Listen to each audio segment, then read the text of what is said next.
جب خندق کی جنگ میں صحابہ نے خندق کھودی تو وہ 30 فٹ چوڑی تھی، 30 فٹ، اور وہ 22 فٹ گہری تھی، 22 فٹ. تو 10,000 کا لشکر تھا، کوئی اس کھائی کو پار کرنے کی ہمت نہیں کر سکا. تو عمر بن عبد ود، یہ بڑا شاہ سوار تھا اور 100 جنگیں لڑ چکا تھا، اس نے پھر اپنے گھوڑے کو اٹھایا اور دوڑاتا ہوا آ کر اس نے یوں جو اس کی لگام کو کھینچا ہے تو اس کے گھوڑے نے چھلانگ لگائی تو 30 فٹ کی کھائی کو پار کر کے صحابہ کے لشکر میں جا کھڑا ہوا. کہنے لگا حل میں مبارز، ہے کسی کو مرنے کا شوق تو آ جاؤ. تو سارے دم بخود ہو کے چپ کر گئے سب. تو حضرت علی کی عمر تھی 21 سال. وہ کھڑے ہو گئے، یا رسول اللہ میں جاتا ہوں. ہم کہا بیٹھو، یہ عمر ہے، عمر. اس نے پھر کہا ہے کسی کو جنت میں جانے کا شوق جس جنت کے دعوے کرتے ہو؟ تو کوئی نہیں کھڑا ہوا. حضرت علی کھڑے ہوئے، یا رسول اللہ میں جاتا ہوں. ہم نے کہا بیٹھو، یہ عمر ہے، عمر. پھر تیسری دفعہ اس نے کہا کدھر گئے تمہارے جنت کے شوق؟ تو پھر حضرت علی کھڑے ہو گئے، کہا یا رسول اللہ مجھے بھیجیں. کہا یہ عمر ہے. کہا عمر ہے تو کیا ہے، مجھے بھیجیں تو صحیح. تو اچھا کہا جاؤ. پھر ان کے لیے دعا کی. تو یہ بچے سے وہ 100 جنگیں لڑا ہوا. تو حضرت علی شعر پڑھا کرتے تھے، انا الذی سمتنی امی حیدرا کلیس غابات کریہ المنظرا وفیہم بالصاع کیل السندرا. میں وہ ہوں جس کا نام اس کی ماں نے حیدر رکھا ہے، شیر. جو جنگل کا بڑا شیر شہنشاہ ہوتا ہے، اور میری تلوار ناپ تول کے کھوپڑیاں توڑتی ہے. تو جب وہ آئے نا تو اس نے پہچانا نہیں. کہنے لگا کون ہو؟ کہا علی. کہا بن عبد مناف. وہ پیچھے لے گئے. کہنی بن ابی طالب کو بھتیجے تو کہاں سے آ گیا؟ میں نہیں تمہیں قتل کرنا چاہتا. وہ اتنا مطمئن تھا. کہا میں نہیں تمہیں قتل کرنا چاہتا. کہا چاچا میں تو تمہیں قتل کرنا چاہتا ہوں. تو اس کو اتنا غصہ آیا، اس نے گھوڑے سے چھلانگ لگائی اور علی پہ ایسا جارحانہ حملہ کیا کہ علی کو پیچھے دھکیل دیا. تو غبار اٹھا، دونوں غبار میں چھپ گئے. تو اللہ کے نبی نے ہاتھ اٹھایا، یا اللہ علی کی مدد فرما.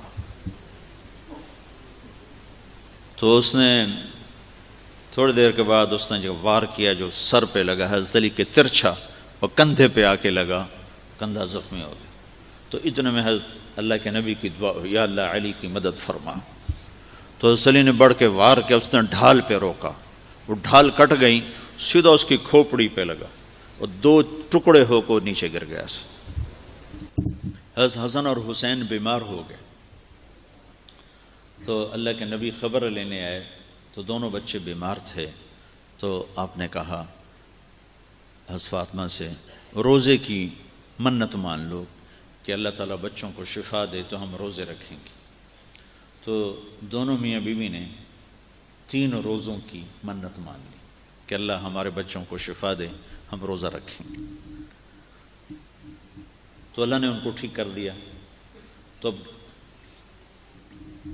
دونوں میاں بیوی نے روزہ رکھا اور افطاری کا سامان گھر میں نہیں تھا.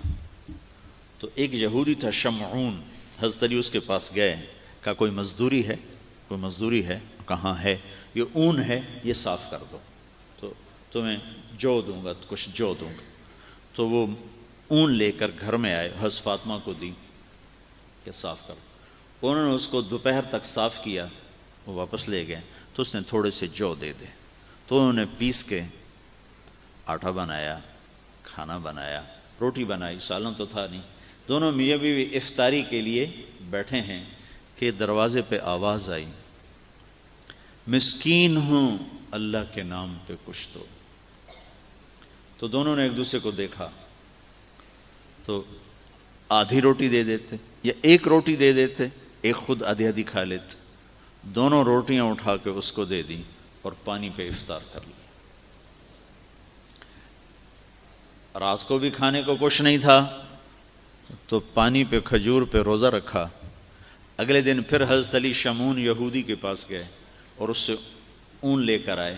حضرت فاطمہ نے اس کو سارا دن صاف کیا، عصر سے پہلے مزدوری ملی، اس کو پیس کر آٹا بنا کر روٹی بنا کر میاں بیوی کھانے پر بیٹھے تو دروازے پہ آواز لگی، یتیم ہوں اللہ کے نام پہ کچھ دو۔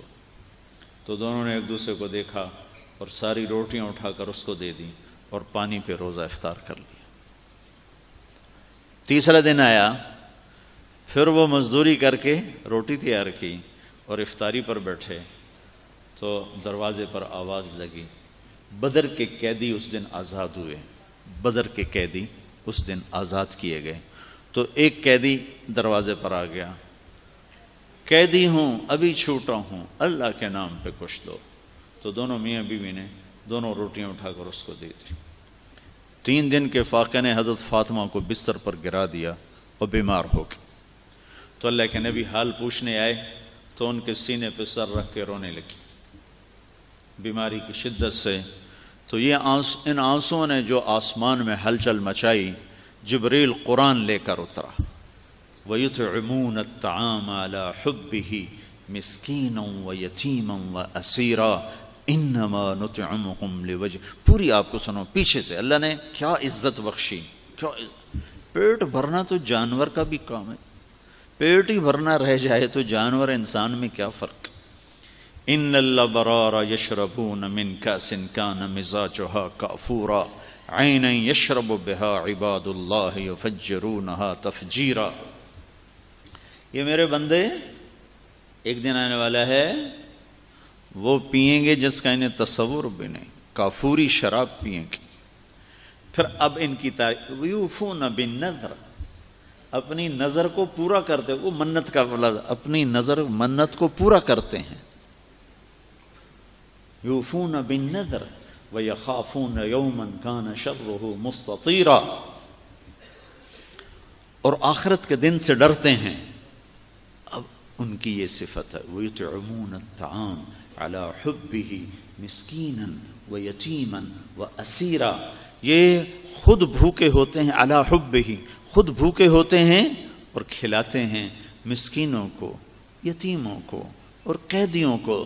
اور پھر ان کی اخلاص کی اللہ نے گواہی دی، انما نطعمکم لوجہ اللہ لا نرید منکم جزاء ولا شکورا۔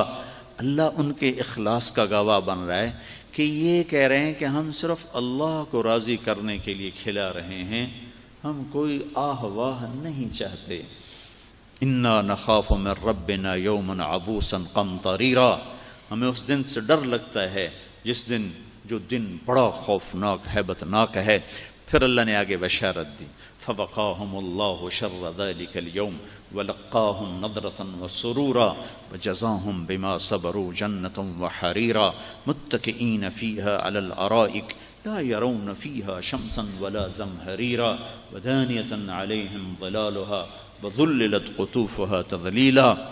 آگے تک یہ قرآن اترا کہ اللہ تعالیٰ کہ جبریل آگے پیغام لے کر کہ علی و فاطمہ کا یہ عمل ایسا پسند آیا ہے کہ عرشوں پر بھی دھوم مچ گئی ہے، اور یہ سورہ دہر کی آیات کو اتارا گیا کہ میرا رب ان کے اس عمل پر ایسا خوش ہوا ہے کہ خود کھانا خود جمع کرنا کون سی بڑی بات ہے۔